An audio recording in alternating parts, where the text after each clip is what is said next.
आप में से कितने लोग हैं जो बहुत एक्साइटेड हैं आज के सेशन को लेकर के? तो अब मैं जैसे ही आपको नाम बताऊंगा उनका, जो हमारे आज के गेस्ट हैं, तो आपका जो एक्साइटमेंट लेवल है वो और बढ़ जाएगा। ये बताने से पहले कि गेस्ट कौन है, मैं आपको थोड़ा सा बताता हूं YouTube के बारे में। YouTube में क्या है कि पूरे वर्ल्ड की अगर बात करी जाए तो करोड़ों चैनल्स हैं जो अलग अलग जॉनर्स में हैं, अलग अलग कैटेगरीज में हैं। उसमें से दो बड़ी कैटेगरीज हैं, मोटिवेशन और एजुकेशन। पूरे वर्ल्ड में जो वर्ल्ड का नंबर 1 मोटिवेशन चैनल है वो मेरा है, और जो वर्ल्ड का नंबर 1 एजुकेशन चैनल है किसी इंडिपेंडेंट क्रिएटर का, वो उनका है, जो कि हमारे गेस्ट हैं। उनके 17 मिलियन से ज्यादा सब्सक्राइबर्स हैं। Please give an energetic and warm welcome to the one and only Khan sir.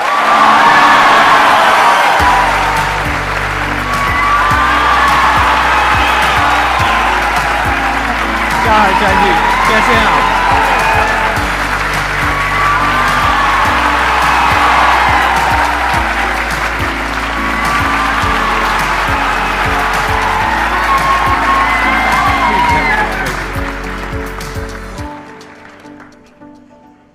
इससे पहले कि ऑडियंस आपसे कुछ पूछे या इंटरेक्ट करे, मेरे माइंड में एक क्वेश्चन है आपके लिए जी।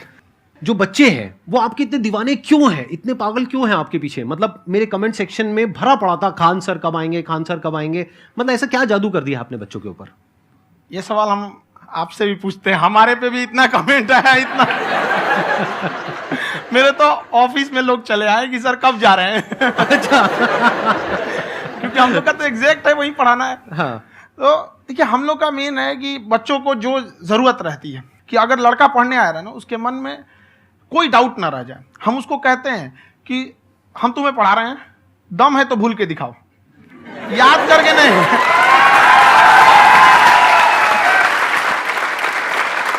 प्लस आप जिस प्राइस पॉइंट पे पढ़ा रहे हैं, आई थिंक वो सबसे कम है, वो बहुत ही कम है। सर ये जो फीस का कल्चर है, ये हमारा इंडियन कल्चर नहीं है। हमारा इंडियन कल्चर गुरु दक्षिणा है, उस हिसाब से वो सही है। ऑक्सीजन जैसे जिंदगी के लिए जरूरी है, वैसे एजुकेशन जरूरी है। कोई ये नहीं कह सकता है कि पैसे की वजह से वो खान सर के यहां से लौट गया। क्या बात है।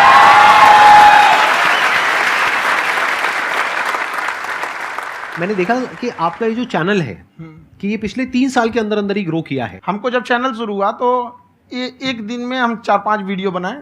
एक हमको कुछ आता, आज भी नहीं आता इतना, तो हम देख के कैमरा उमरा तो हम कंफ्यूज हो गए, बाप रे। तो हम एक ही दिन में वीडियो शूट किया, पढ़ाने वाला टॉपिक था हमको। उसके बाद कभी वीडियो नहीं, 6-7 वीडियो एक ही बार शूट कर लिए। और एक जो थे जिनका कैमरा वगैरह था, मेरे पास कैमरे भी नहीं थे उस टाइम, और कैमरा 35,000 का था, तो 6 महीना इसी में लग गया, जो 35,000 इसी में फंस जाएगा। तो उनके कैमरे से शूट किए, उन्होंने कोई चार्ज लिया, उसके बाद हम छोड़ ही दिए। लॉकडाउन लगा, तब हम कहें आप कैसे पढ़ाएंगे, वो तो 1 दिन 2 दिन करते करते अचानक लंबा हो गया। तब हमको याद आया कि ओहो, मेरा एक चैनल भी है वहाँ पे। तो उस समय उस पर लगभग 30,000 सब्सक्राइबर हो चुके थे। तो जैसे लॉकडाउन लगा तो उस पर पढ़ाना चालू किया, और पता नहीं क्या लोगों को पढ़ाई में इतना इंटरेस्ट आ गया कि आपका स्टाइल ऐसा है थोड़ा सा, आप आई थिंक पढ़ाई के साथ साथ में जो बीच बीच में आप थोड़ा बहुत छोड़ते रहते हैं ना, मतलब जो एंटरटेनमेंट चलता रहता है। ये बात हम देखिए, जब हम गुलाम थे ना, तो अंग्रेजों ने एक चाल चला था कि भारत को हम फिजिकली गुलाम रखेंगे 100-200 साल, मेंटली 1000 साल कर देंगे। उन्होंने पढ़ाई का मॉडल चेंज कर दिया। उन्होंने ऐसा डिजाइन किया कि टीचर की रिस्पॉन्सिबिलिटी है वो पढ़ा के चला जाए। टीचर की रिस्पॉन्सिबिलिटी यहाँ खत्म नहीं हो जाती है। पढ़ाना तो कोई भी पढ़ा सकता है, टीचर की इससे बड़ी रिस्पॉन्सिबिलिटी होती है उसे समझाना। वो समझा कि नहीं समझा। अगर लड़का आपके समझाने के बाद डाउट रह गया तो ये आपकी गलती है। लड़का हमसे पूछता है सर इतनी भीड़ है आपके पास, तो कहे सर डाउट कैसे पूछेंगे? हम कह रहे यार तुम्हारा डाउट बचेगा तब ना पूछेगा तुम डाउट यहाँ पे।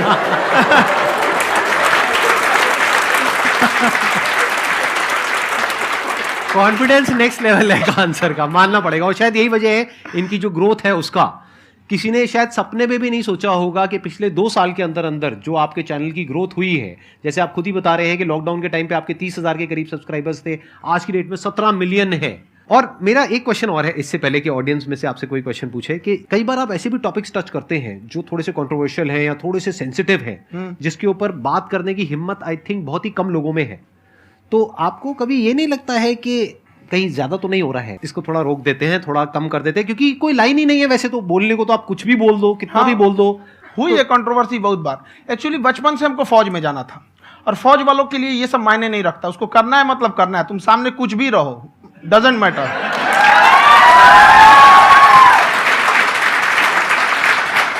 और मैंने YouTube पे देखा कुछ वीडियोस में कि आपका जो इंस्टीट्यूट है वहां पर आज से कुछ साल पहले कुछ बम गिरे थे। हाँ, कुछ गिरे थे, कुछ तो बहुत सॉलिड जगह गिरा था, फटा नहीं वो। मतलब आपके आसपास? हाँ, बम को भी पता है कि टीचर की इज्जत किया जाता है। क्या बात है, क्या बात है। मैं समझ पा रहा हूं कि ये आपके अंदर जो एटीट्यूड है ये कहां से आ रहा है, क्योंकि आप बचपन से ही फौज में जाना चाहते थे, तो आप जंग के मैदान में ही खड़े हैं एक तरीके से। बस फर्क ये है कि आपके हाथ में कलम है, हथियार ना हो करके। हथियार से एक आदमी की जान जा सकती है, हाँ। कलम से बहुत ताकत होता है। शिक्षा एक ऐसा हथियार है ना, हर कुरीतियों से लड़ सकता है, हर तरह की समस्याओं से। और ये एक ऐसा हथियार है, मेटल डिटेक्टर में भी नहीं पकड़ाता है।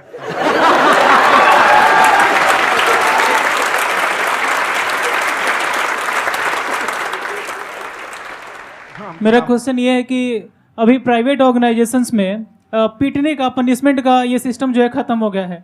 हम आपके वीडियो में देखे हैं सर कि आप एक बड़ा सा रोल रखे रहते हैं, पुलिस है ना? वाला लाठी है वो, पुलिस वाला लाठी है, और स्टेज पे बुला के बच्चों को उसी से धुनाई शुरू कर देते हैं मस्त एकदम से, है ना? तो सर मतलब कि बच्चे मतलब कि डरते नहीं हैं आपसे, और इस तरीके से कैसे कनेक्टेड हैं आपसे, है ना? और एक और क्वेश्चन सर, यूपीएससी का जो आप अपना बैच स्टार्ट करने वाले हैं, ठीक है, उसके बारे में बताइए सर, क्योंकि मुझे मतलब कुछ इशू करना है सर, ठीक है? और संदीप सर को देख लिए, मेरा तो वैसे ही हो जाना है।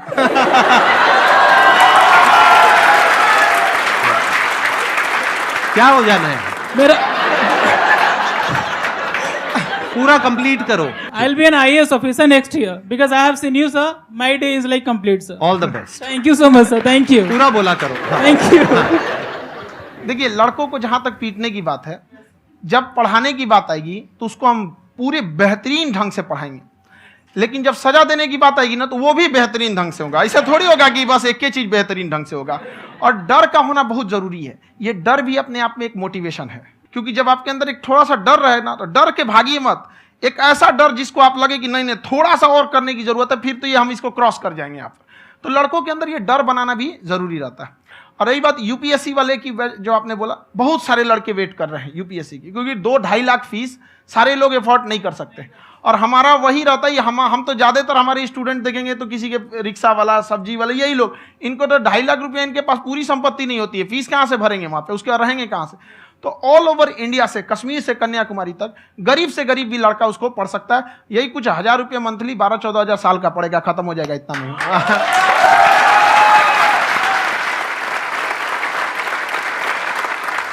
ये जो डंडे वाली बात इन्होंने कही, ये सच है? मतलब आप सच में एक डंडा रखते हो? पुलिस का ही है वो। और मारते हो? हाँ, कि मतलब अगर कोई लड़की छेड़ता है या ऐसा कोई भी उल्टा नहीं, पुल्टा काम पढ़ाई करता लिखाई है, कुछ भी गलती करेंगे तो पिटाएंगे वो यहाँ पे, कैमरे पे, ऑन कैमरा, जैसा भी रहे, कुछ भी पिटाना तो उनको फिक्स है। एक तो कोई मतलब विधायक जी थे, उनके लड़का को पीट दिए, तो चला दल बल लेके अपना वहां पे। उसने घर पे नहीं बताया था कि सर ने पीटा है, बस बोल दिया कोचिंग में पीटा है। बाद में पता चला हम पीटे हैं, तो उसके पिताजी मेरे सामने और पीटे।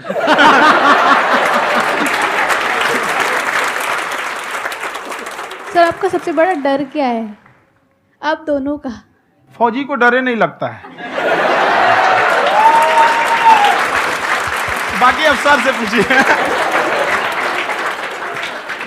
आज के सेशन से पहले कोई डर नहीं था, लेकिन अब मुझे इनकी डंडे वाली कहानियां सुन करके डर लग रहा है कि कहीं मैंने गलती से कुछ बोल दिया अरे ऐसा और नहीं, इन्होंने कहीं पीछे कुछ रखा हुआ है, और यहीं आ करके अगर इन्होंने मेरी पिटाई कर दी तो बहुत बुरा हो जाएगा। तो इसलिए हमको थोड़ा डर लग रहा है।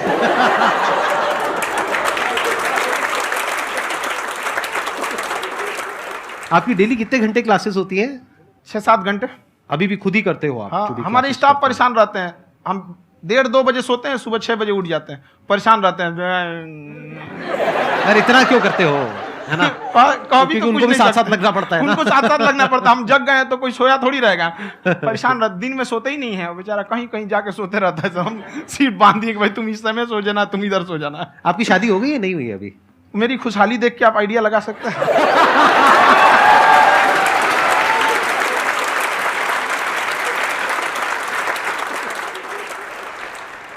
First of all I would like to say sir thank you so much to you and to your team कि आपने मुझे यहाँ आने का मौका दिया। एंड सर अब तक मैंने आपको सिर्फ फ़ोन या लैपटॉप में ही देखा है दोनों को, आज फर्स्ट टाइम लाइव देख रही हूँ तो बहुत अच्छा लग रहा है। तो मेरा क्वेश्चन ये है सर आपसे, जब हम लाइफ में कोई डिसीज़न लेते हैं कि हमें ये पर्टिकुलर चीज़ करनी है, और क्योंकि हम डिसीज़न लेते हैं तो हमारी आदत है कि पहले हम 4 लोगों से पूछते हैं कि तू बता तेरी क्या राय है, तू बता तेरी क्या राय है। तो उनमें से अगर कोई हमें कह देता है कि ये बेकार डिसीज़न है मत कर, तो हमारा माइंड कहीं ना कहीं डाइवर्ट होने लगता है और उसकी वजह से हम अपना डिसीज़न चेंज कर देते हैं। तो मेरा क्वेश्चन ये है कि कैसे हम अपने डिसीज़न पे स्टिक रहे, कैसे हम जो दूसरे के ओपिनियन है उनको अफेक्ट ना होने दें अपने ऊपर। दूसरे से सलाह लेने से पहले एक बार खुद उस पर रिसर्च कर लेना चाहिए, ताकि आप सामने वाला क्या सलाह दे रहा है आपको समझ में आना चाहिए। यहाँ पर ऐसा नहीं है कि कई बार ऐसे होते हैं कि दूसरे वाले को एक्सपीरियंस होता है, तो अगर आपको पहले से आइडिया है, उसके बारे में आप बेहतरीन ढंग से रिसर्च किए हैं कि क्या इसमें प्लस पॉइंट है क्या निगेटिव है, उसके बाद आप किसी से सलाह लेने जाइए। ये नहीं कि मन में आया सीधे बता गड़बड़ा जाएगा। तो वहाँ पर पहले आपको R&D करना पड़ता है, समझ में आया कि नहीं। और जिंदगी हो या गाड़ी, जीतेगा वही जो टाइम पे गियर चेंज कर रहा है। तो डिसीजन चेंज करना बहुत ज़्यादा गलत नहीं है। इन्होंने बहुत अच्छी बात कही है और मैं इसी बात में थोड़ा सा और ऐड ऑन करूंगा कि ये जो आपने कहा ना कि अपने डिसीजन पे स्टिक कैसे रहें, ये कोई अच्छी क्वालिटी नहीं है, क्योंकि टाइम टू टाइम आपको अपने डिसीजंस को चेंज करना होता है। जैसे आपने 4 लोगों से डिस्कस किया, कोई इंसान कुछ पॉजिटिव बोल रहा है, कोई नेगेटिव बोल रहा है, उससे फर्क नहीं पड़ना चाहिए। डिपेंड ये करता है कि वो जो बोल रहा है उसका बेसिस क्या है, क्या वो किसी नॉलेज या एक्सपीरियंस के बेस पे बोल रहा है या ऐसे ही कुछ भी बोल रहा है। ऐसे ही बोल रहा है तो फिर उसकी बात पे ध्यान क्यों दे रहे हो। अगर किसी नॉलेज या एक्सपीरियंस के बेस पे बोल रहा है, फिर चाहे वो पॉजिटिव बोल रहा है चाहे नेगेटिव बोल रहा है, दोनों ही मायने रखता है। उसके बाद में रिसर्च करनी है और फिर रिसर्च करने के बाद में फाइनल डिसीजन अपना खुद का होना चाहिए। अब वो डिसीजन उससे अलग भी हो सकता है जो आपने पहले लिया था, और वो सेम भी हो सकता है।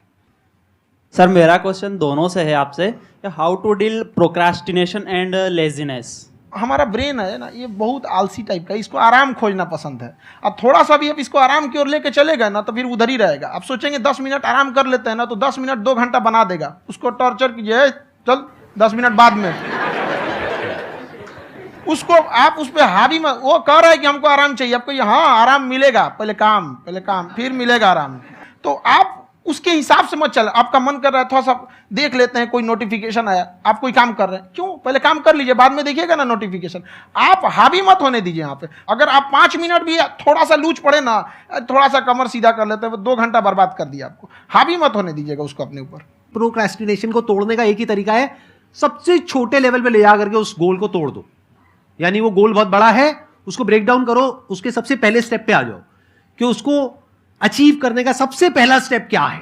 जैसे गाड़ी चलाना सीखना है, उसका सबसे पहला स्टेप क्या है। अगर घर में कोई नहीं है सिखाने वाला या सिखाने वाली, तो बाहर जा करके जो गाड़ी का ड्राइविंग स्कूल है उधर जा करके पैसे दे दो। अब फंस गए ना तो फंसा दो अपने आप को।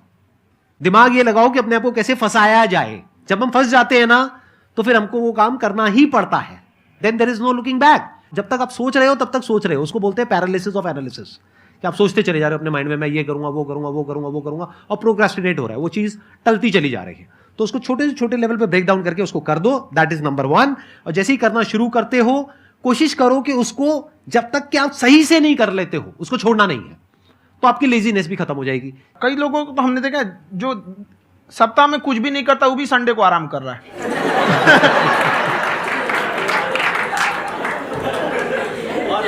वैसे कहा भी जाता है कि अगर कोई काम आपको करवाना है ना तो ऐसे किसी इंसान को दो जो बिजी है। हाँ। ऐसे आदमी को मत दो जो खाली है। ये परफेक्ट एग्जाम।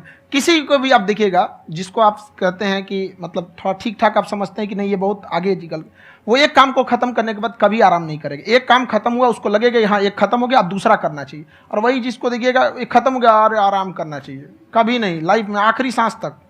सर यहाँ पे सब हिंदी में पूछते हैं, इंग्लिश में पूछते हैं, मैं भोजपुरी में पूछूं? जौन भाषा ठीक लगे तोने में पूछ दो। हाँ सर।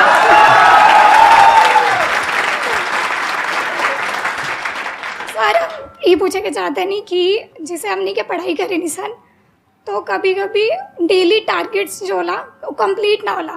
अगर टारगेट्स कंप्लीट भी होला तो फिर ऐसा इरिटेशन या फिर वो एंजाइटी या फिर कि और करना है या फिर अभी नहीं हुआ, वो चीज़ हमेशा रहेला, तो वो कम कैसे करल जाए? देखिए टारगेट्स को ना हम लोग को एक अपने हिसाब से पहले फिट करना चाहिए। ऐसा नहीं कि दूसरे किसी इंसान को देख के हम टारगेट फिट कर ले। कोई लड़का 8 घंटा पढ़ रहा है, कोई पहली बार अभी पढ़ना ही चालू किया, उसको देख के 8 घंटा पढ़ेगा तो पढ़ाइए छोड़ देगा। तो आप अपनी क्षमता के हिसाब से देखिए कि आप कितना पढ़ सकते हैं। अगर आपने एक घंटे को बना लिए कि हम 1 घंटा पढ़ सकते हैं, अगले 1 हफ्ते तक उसको सस्टेन रखिए। जिम में कैसे करते हैं लोग, पहले दिन उठा लीजिएगा 1 कुंटल तो हार्ट अटैक हो जाएगा। तो वो धीरे धीरे टारगेट सेट कीजिए और अपनी क्षमता को भी देखिए। हर इंसान की क्षमता अलग है। कंगारू को देख के हाथी छलांग मारेगा, पैर तोड़ के बैठ जाएगा।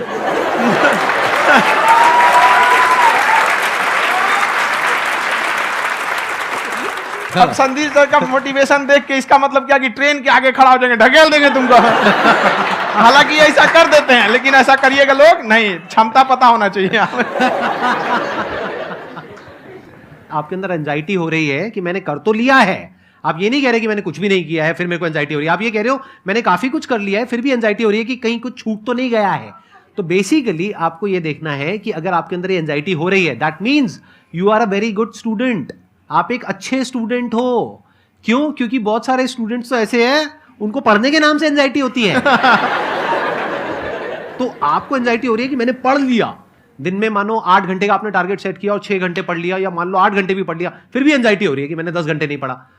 तो ये तो अच्छी क्वालिटी है ना, ये तो एक ब्रिलियंट स्टूडेंट की क्वालिटी है, क्योंकि एंजाइटी उसी को होती है जो केयर करता है, जिसको परवाह है, उसी की तो एंजाइटी होती है। जैसे माँ को अपने बच्चे की, जैसे एक माँ को अपने बच्चे के, जैसे एक माँ को अपने बच्चे को लेकर के एंजाइटी होती है। हंस लो मजाक उड़ा लो मेरा। कोई बात नहीं, एडिट कर देंगे इसको हम। हाँ।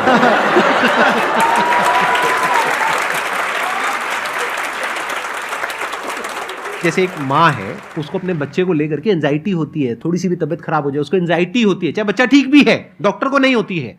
क्यों? क्योंकि माँ को उस बच्चे से प्यार है। तो दैट मीन्स कि आप अपनी पढ़ाई को लेकर के सीरियस हो, इस वजह से आपके अंदर एंजाइटी हो रही है, विच इज नॉर्मल। जहां पर प्यार मोहब्बत होती है वहां पर थोड़ी बहुत एंजाइटी तो होती ही है ना। समझ रहे हो ना मैं क्या कहना चाह रहा हूं?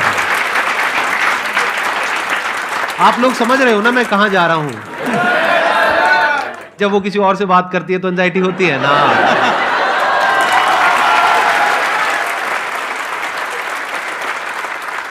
सर, आपकी स्टोरी हमने सुनी थी, तो एक टाइम आया था जब आप गंगा किनारे जाके बैठ गए थे।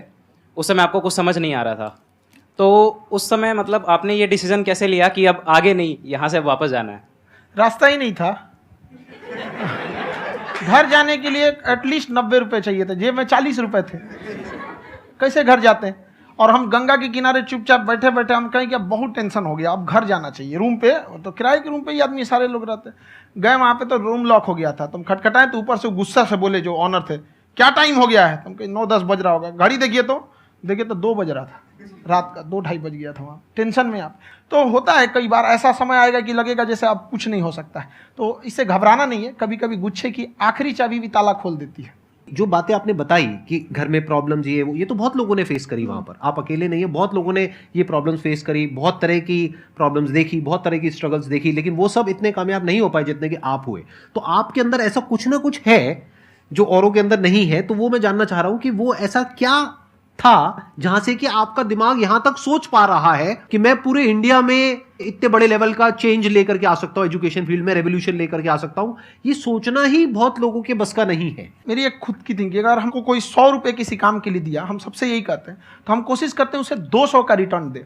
अगर कोई हमसे 200 रुपया फीस दे रहा है, 250 दे रहा है, तो हम उसको ये कोशिश करते हैं कि तुम्हें ऐसा लगे कि नहीं भैया हमने 10-20 हज़ार का पढ़ लिया यहाँ पर। वो ईमानदारी से कभी कमी नहीं। और हमेशा अगर हम प्रॉमिस X का करते हैं तो डिलीवर 4X करना चाहते हैं। ध्यान से सुनना और ध्यान से समझना इस फर्क को। अगर आप समझ पाए तो बहुत आगे जाओगे लाइफ में। एक वो होते हैं जो ये सोचते हैं कि हमें सब कुछ मिल जाए, हमें कुछ भी करना ना पड़े। दूसरी कैटेगरी होती है लोगों की जिनको जितना मिलता है उसमें भी चोरी चकारी करते हैं या कोशिश करते हैं कि उससे कम दे सामने वाले को जितना कि हमें मिल रहा है। तीसरी कैटेगरी होती है लोगों की जो इनके जैसे लोग होते हैं। वो क्या करते हैं? वो ये सोचते हैं कि अगर मैंने किसी से 1 रुपए भी लिया, देखा जाए तो 200-250 रुपए कुछ भी नहीं होता है, 200-250 रुपए अगर मैंने लिया तो कैसे उसको 400 रुपए की वैल्यू दूं। ये जो थिंकिंग है ना, यही एक फर्क होता है एक ऐसे इंसान में जो बहुत आगे निकल जाता है और उस इंसान में जो मीडियोकर रह जाता है। आप अपने आप को अपने आप के ऊपर समय दीजिए, उसको डेवलप कीजिए। जब आप अपने आप के ऊपर खर्च करते हैं तो आने वाले समय में लोग गूगल पे आपको सर्च करते हैं। क्या बात है सर, ये आपने अभी बनाया है या ये कोई पुराना आपका वो है? बनते रहता है इसे, फ्लो में बन जाता है। आपके अंदर ना सर एक कवि छुपा हुआ है कहीं ना कहीं जो बाहर आना चाहता है। कभी ना कभी आपने सोचा होगा कुछ। हाँ, कभी कभी देखिए, एक चीज है, संगत का बहुत अच्छा असर पड़ता है। ये चीज को हमेशा, संगति का मतलब लोग हल्के में ले लेते हैं। संगति का मतलब होता है संग संग गति। तो अच्छे लोग के साथ रहेंगे तो संग संग अच्छी गति होती जाएगी, खराब में रहेंगे तो ये भी होता है। बट अपने आप को थोड़ा सोचना चाहिए कि हम केवल जी के मर जाएं इसके लिए नहीं आए हैं। लोग कहते हैं कि सर नाम क्यों नहीं बताते अपना। हमारी एक ही सोच है कि जाने के बाद इस दुनिया से हमको मतलब एक चीज देना चाहते हैं स्टूडेंट्स को, कि वो याद करें कि इस पैसे की भाग दौड़ की दुनिया में हर कोई दोनों हाथ से लूटने में लगा है, खाली हाथ जाने के लिए ये सबको लगा है। तो हर कोई को ये सोचना चाहिए कि था कोई इंसान जो इतने कम फीस में इतनी शिक्षा जो महंगी थी, जो कमाने का रास्ता था, उसको भी एकदम कंपटीशन इतना कर दिया कि अब लोगों को अपनी फीस बढ़ाने में डर लगता है कि अरे यार, लड़का कमेंट करता है कि खान सर इतना ले रहे हैं, आप बहुत बड़ा टीचर हो गए।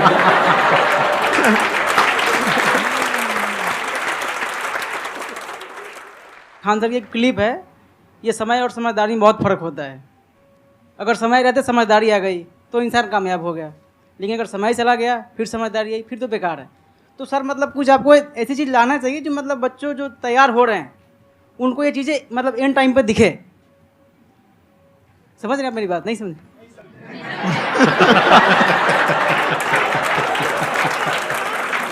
यही होता है सर, सर का मोटिवेशन ज्यादा हो जाता है। जब आप स्ट्रगलिंग फेज में हैं तो कम से कम चीजों को अपने ऊपर खर्च कीजिए, ज्यादा से ज्यादा सीखने में खर्च कीजिए। अगर आपको राजा बनने का शौक है तो गुलाम की तरह मेहनत करना सीखिए, तब राजा बनेंगे।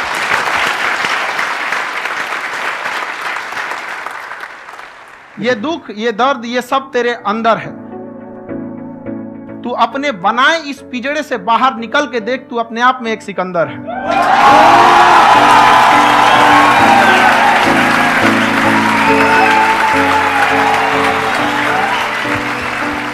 Thank you so much sir for coming. बहुत मजा आया मेरे को आपके साथ में इंटरेक्ट करके। आई एम श्योर आप लोगों को भी बहुत मजा आया होगा।